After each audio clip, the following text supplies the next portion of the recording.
श्री गुरु सत्ताये नमः।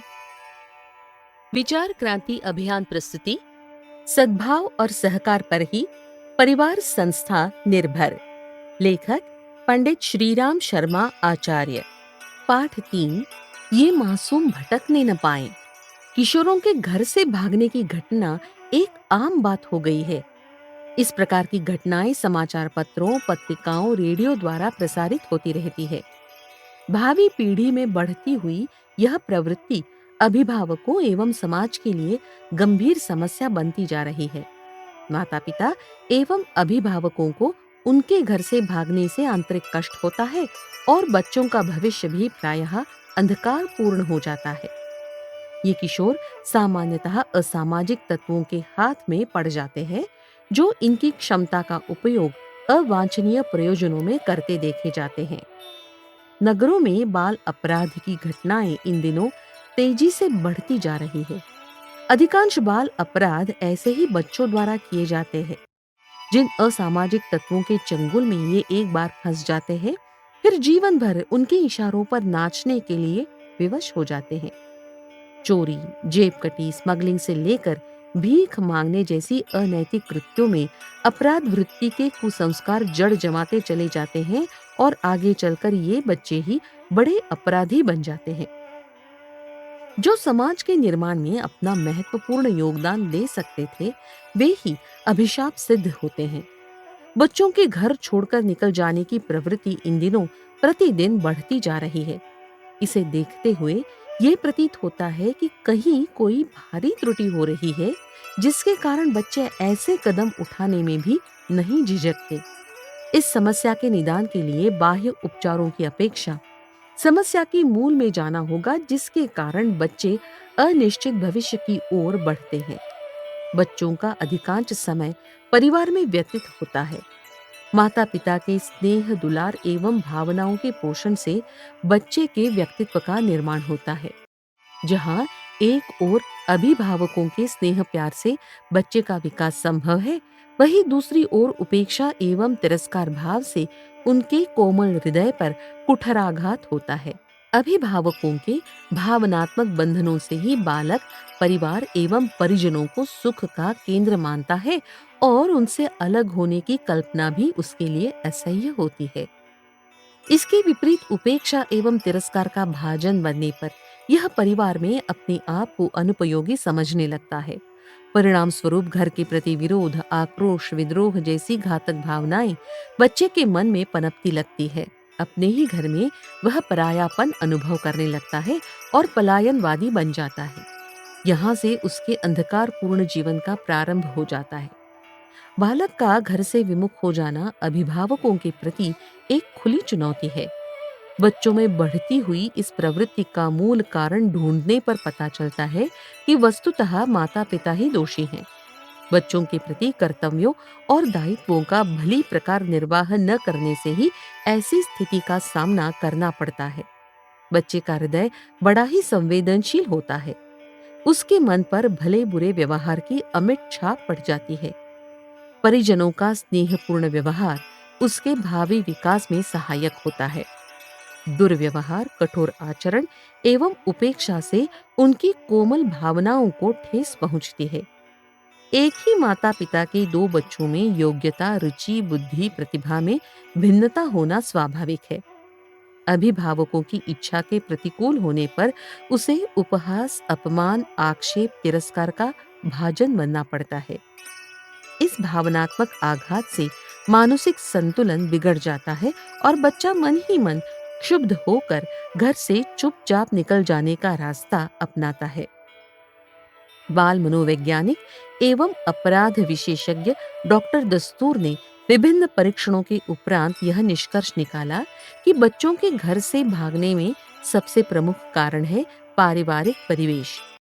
इस अर्थ प्रधान युग में माँ बाप के पास समय नहीं है कि वो बच्चों को सही ढंग से समझाने का प्रयास कर सके, उनकी इच्छा रुचि का पता लगा सके, उन्हें समुचित स्नेह प्यार दे सके। वे बच्चों से खुलकर हंस बोल नहीं सकते तथा स्वयं उनके सामने रिजर्व रहने का मिथ्या ढोंग करते हैं। ऐसी परिस्थिति से बच्चा एकाकीपन अनुभव करने लगता है। इस एकाकीपन उपेक्षा भाव से बच्चा परिजनों से ट्रट जाता है और उन्हें छोड़ देने में भी नहीं हिचकिचाता। केवल उपेक्षा एवं अपमान से ही इस प्रवृत्ति को बढ़ावा मिलता हो, ऐसी बात नहीं। अत्याधिक स्नेह के नाम पर बच्चे की हर उचित अनुचित इच्छा पूरी करना भी अंततः हानिकारक ही सिद्ध होता है। बचपन की सुसंपन्न परिस्थितियों के कारण बच्चे में विपन्न परिस्थितियों से लड़ने की सामर्थ्य समाप्त हो जाती है। विलासिता एवं ऐशो आराम के अभ्यस्त होने के कारण जीवन में छोटी से छोटी कठिनाई आने पर उनसे तालमेल बिठा पाना प्रायः उनसे असंभव हो जाता है। गरीबी के दिन आने पर उनकी इच्छाएं पूर्ण होनी असंभव हो जाती हैं। उनकी पूर्ति के लिए वे घर से इस आशा के साथ बाहर निकलते हैं कि अधिक संपत्ति उपार्जित करेंगे। क्षमता एवं अनुभव के अभाव में सफलता प्राप्त करना तो दूर की बात है, भूखों मरने की भी नौबत आती है। ऐसे बच्चे शहरों में मारे मारे घूमते हैं तथा बदमाशों के चंगुल में आने पर अनैतिक धंधे करने के लिए मजबूर हो जाते हैं।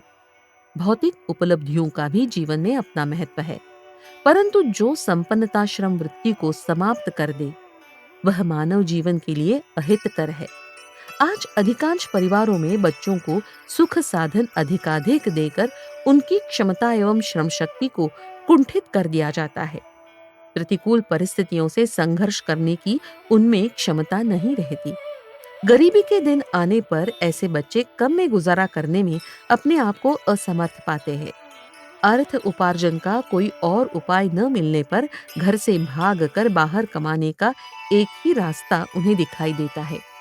इस प्रवृत्ति से बच्चों को बचाने के लिए माता-पिता पर यह दायित्व आता है कि बच्चों को स्नेह सद्भाव से तो वंचित न रखे, पर साथ ही उनकी गतिविधियों पर भी बराबर ध्यान रखे। उनमें बचपन से श्रमशीलता का अभ्यास डाले। यदि मोहवश उन्हें श्रम के अभ्यास से वंचित रखा गया, तो वह आगे चलकर घातक ही सिद्ध होगा। शिक्षा में अरुचि होने के कारण भी बच्चों में यह प्रवृत्ति पनपती है। जो बच्चे पढ़ाई में रुचि नहीं लेते या पढ़ने में कमजोर होते हैं, उन्हें घर पर अभिभावकों के प्रति प्रताड़ना और स्कूल में अध्यापकों द्वारा दंडित होना पड़ता है। ऐसी स्थिति में या तो आत्महीनता की ग्रंथि बन जाती है या बच्चे में बदला लेने की प्रवृत्ति प्रबल हो जाती है। जब दबाववश स्कूल में जाने के लिए वह मजबूर होता है, तो घर से भागने का रास्ता ही दिखाई देता है। बच्चों में प्रारंभ से ही शिक्षा के प्रति रुचि उत्पन्न करने के लिए प्रयास करना चाहिए। भावी जीवन के लिए उसकी क्या उपयोगिता और महत्ता है, ये समझना चाहिए। स्कूल पढ़ाई के अतिरिक्त घर में भी नियमित पढ़ने का अभ्यास डालने और प्रोत्साहन देते रहने से बच्चे की रुचि को सहज ही इस दिशा में मोड़ा जा सकता है। कुछ बच्चे ऐसे भी होते हैं जो काफी प्रयत्न करने के बाद भी अध्ययन में रुचि नहीं लेते। ऐसे बच्चों को प्रारंभिक शिक्षा के उपरांत उनकी रुचि के अनुसार किसी व्यापार अथवा उद्योग कार्य में लगाया जा सकता है। ऐसा देखा गया है कि जो बच्चे शिक्षा में पिछड़ जाते हैं, वे व्यापार अथवा उद्योग के क्षेत्र में सफल हो जाते हैं। रुचि न होने पर भी शिक्षा के लिए अत्यधिक दबाव देने और विद्यालय जाने के लिए बाध्य किए जाने पर इनसे बचने के लिए घर से निकल जाने का रास्ता ही चुनते हैं। गांव के बच्चों में शहरी तड़क भड़क का भी एक आकर्षण होता है। बुरे लड़कों के संपर्क में आकर बच्चे घर से निकल पड़ते हैं। सिनेमा, पार्क व दर्शनीय स्थलों पर प्रारंभ में घूमना तो अच्छा लगता है, लेकिन शीघ्र ही जीवन की कठोरता वास्तविकता से परिचित होने पर भूख मिटाने के लिए अपराध वृत्ति ही अपनाते हैं। बच्चों में घूमने फिरने की सहज ही इच्छा होती है। अतः माता-पिता को बच्चों की इस रुचि का ध्यान रखते हुए समय समय पर स्वयं पर्यटन के लिए ले जाना चाहिए। इससे बच्चे की जिज्ञासा और उत्सुकता का समाधान तो होगा ही, व्यक्तित्व विकास और ज्ञान संवर्धन में भी समुचित योगदान मिलेगा। बच्चों का घर से भाग जाने की प्रवृत्ति को बढ़ावा देने में सिनेमा का सर्वाधिक हाथ रहा है। नई पीढ़ी को दिग्भ्रांत करने का प्रमुख दोषी सिनेमा ही है। जनमानस की पशु प्रवृत्तियों को भड़काते तथा निकृष्ट गतिविधियों को अपनाने के लिए सिनेमा ही निरंतर बाध्य कर रहा है। समाज का अनिवार्य अंग बच्चा भला इससे कैसा अछूत रह सकता है? सिनेमा वर्तमान समय में अपराधों की वृद्धि में किस प्रकार सहयोग दे रहा है, इसका वर्णन मद्रास के चीफ मेट्रोपोलिटन मजिस्ट्रेट ने एक मुकदमे में कहा था। सिनेमा इस युग का अभिशाप है। इसने मानवीय कुलों में रहने वाले असंख्य लड़के एवं लड़कियों के भविष्य को अंधकार के गर्त में सदा के लिए डाल दिया है। शहरों की चकाचौंध एवं काल्पनिक प्रसंगों ने किशोरों को उनके स्वाभाविक जीवन से अलग कर दिया है। इसके माध्यम से किशोर एवं किशोरियां बिना अपनी प्रतिभा, क्षमता एवं परिस्थितियों पर विचार किए भावुकतावश स्वयं ही हीरो हीरोइन बनने के लिए परिवार और समाज के सारे नैतिक बंधनों को तोड़कर निकल जाते हैं, और जब वास्तविकता के धरातल पर पैर रखते हैं तो निराशा ही हाथ लगती है। लोगों द्वारा व्यंग कसे जाने एवं शर्म के कारण तो वापस आ नहीं सकते। मजबूरीवश जीवन के बाकी दिन भीख मांगकर, जेब कटी, वेश्यावृत्ति, चोरी जैसे अनैतिक कार्यों में पूरे करते हैं। बच्चे राष्ट्र की अमूल्य निधि होते हैं। परिवार एवं समाज की उनसे बड़ी अपेक्षाएं होती हैं। घर से पलायन करने की प्रवृत्ति को रोकने के लिए माता-पिता से लेकर समाज के अग्रणी नेतृत्व करने वाले व्यक्ति एवं शिक्षा शास्त्री बच्चों की इच्छाओं, अपेक्षाओं एवं रुचि पर ध्यान दें, तदनुरूप साधन उपलब्ध करें। तभी इस बढ़ती हुई प्रवृत्ति को रोका जाना संभव है।